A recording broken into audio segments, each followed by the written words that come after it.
when you belong to Christ and you have the Spirit, the Holy Spirit living in you, you were slaves, but God adopts you and you go from being a slave to sin to being one of God's kids.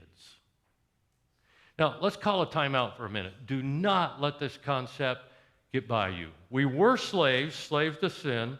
Under Roman law, a slave was considered an owner's property. They had no rights. An owner could even kill a slave, and there were no consequences.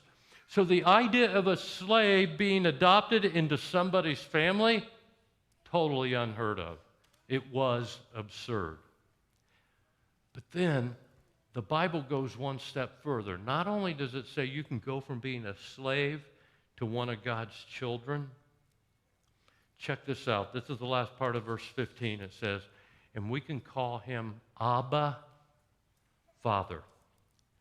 Imagine the idea of calling him Abba, Father. But the spoken language in Israel was Aramaic. And Abba was the word that kids would call their dad in Aramaic.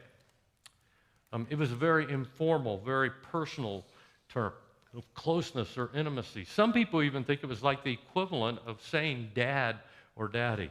And this was a brand new concept to Paul's readers, that you can have such a personal relationship with God that you can not just call him Father, you can call him your dad. Here's the point. When we belong to Christ, we are deeply loved by God. We are family. He is our dad.